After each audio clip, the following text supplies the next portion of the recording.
Hey guys, MoiDawg here, and today we're talking China. We're not talking Pan-Asia, we're not making up some weird coalition with a mishmash of Asian countries' weapons and vehicles. No, OWI has officially announced that we will be playing as the People's Liberation Army when Squad 4.0 drops next week on December 7th. The newest update, called Red Star Rising, is a quote-unquote major milestone for Squad, since it's not only adding a completely new faction, but it's adding a faction with some completely new assets. When we got the US Marine Corps earlier this year, yes, of course we were all excited for them, but there's still an American military force. M16s, there's AT4s, hell, even the LAV-25, which is technically different from the LAV-6, is still an LAV, and they both play extremely similar. And if we're being honest, we still would play as Russia almost every time that we'd play against the USMC. Squad has been in desperate need of some new REDFOR factions, with the most recent one being the Middle East Alliance, which have arguably one of the worst base rifle platforms in the G3. Now, I know that might be controversial. Okay, I don't like it. Some people like it. I hate the G3. I know I'm going to get hate for that. Get good, all those comments. The G3 is horrible. In addition to this G3, MEA pretty much just has a bunch of old Russian vehicles and equipment. It plays differently, but not that differently. And China, on the other hand, will be completely different. And I cannot wait to see what the full patch has in store for us. So what we actually do know from the announcement, and what has been confirmed by the devs, is that we are getting a bunch of new assets, including 7 new vehicles, 15 unique weapons and deployables, and a new commander ability. Of those, the confirmed additions are the following. First is the ZBL-08 Wheeled APC, an 8-wheeled amphibious armored vehicle with a 30mm autocannon and a 7.62 machine gun. They also have 2 HJ-73C ATGMs mounted on rails on the side of the turret, which seems to be like a combination of a BTR and Bradley in terms of weapon capabilities. For the PLA's tank, we'll be getting the ZTZ-98A main battle tank, which has a 125mm cannon and an autoloader, similar to the T-72, which it was designed after, and it can not only fire sabot and heat rounds, but also fragmentation rounds and even gun-launched ATGMs. Weapon-wise, I see this as playing out very similar to the Russian T-72B3, but we'll have to see exactly how it can take shots and deflect when in real games to give it a proper tank rating. Either way, it's a really cool looking tank, and I'm just finally glad we're not getting another cookie cutter T-72. The last confirmed vehicle is the ZBD-04, which is extremely similar to the Russian BMP-3. It has both a 100mm cannon and a 30mm autocannon, allowing it to fire HE frag rounds and ATGMs, and will be one of the most unique vehicles in the game when added due to the sheer variety of rounds it can dish out. Now, after I got over my excitement that we finally have new assets in game, my general takeaways from the sneak peek of the vehicles is that there will definitely have to be a little bit of balancing done on the loadout.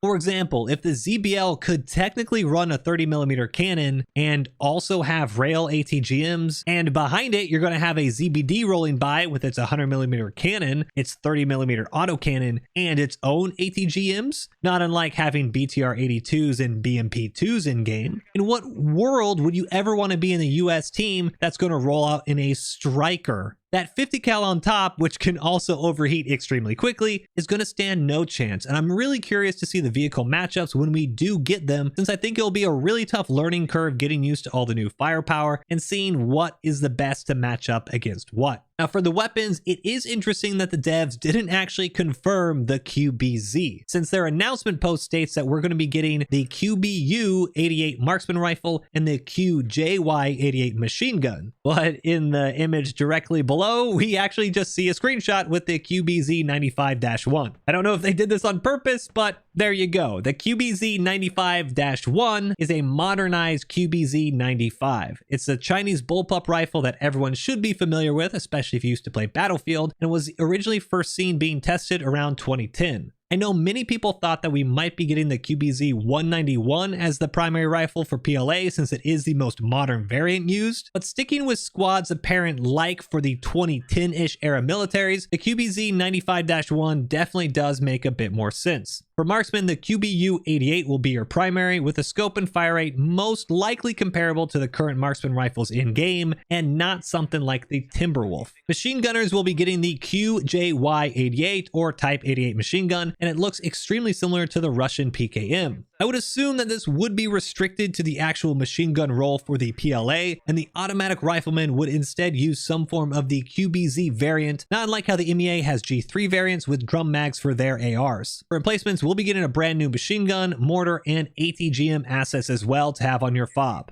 SLs will be able to deploy the PP-87 or Type 87 mortar that fires 82mm rounds, the QJY-88 heavy machine gun or Type 89 heavy machine gun, which fires 12.7 rounds. And real quick before we go on, I thought this was really funny. So I was doing my research for all these weapons and I came across the wiki page for the Type 89 HMG, and the image for it is the most unhelpful image I think I've ever seen on Wikipedia. It's this giant shot of what looks like some Navy ship with a Type 89 mounted on a little railing, but if you're not actually looking for it, you could simply just miss the weapon entirely since it blends in with the background. It's not even centered. It's just a kind of an afterthought that it's even there, and it's just hilarious since you can't even get any detail if you try to zoom in. One of the worst wiki images I've ever seen. Anyways, in addition to the Type 89 heavy machine gun, we'll also be able to use the HJ8 ATGM, which is a missile launcher that looks to be based on a few different designs, including the US TOW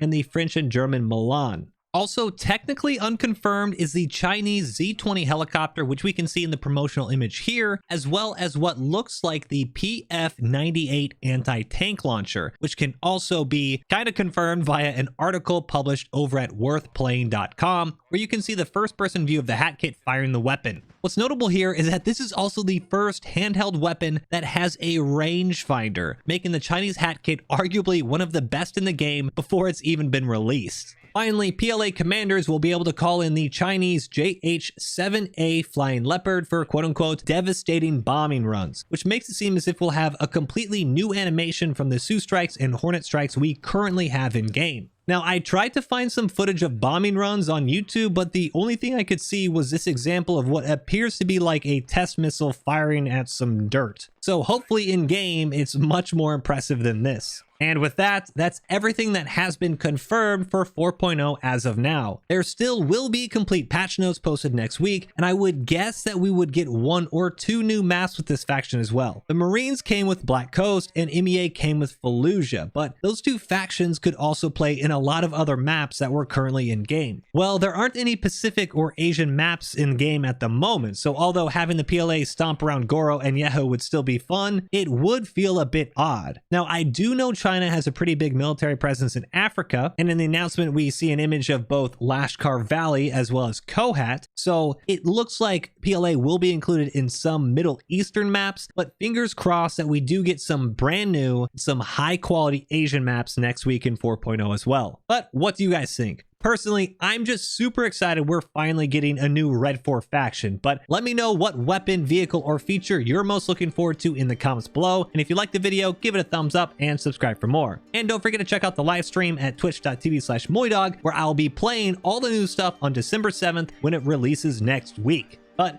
until next time, peace.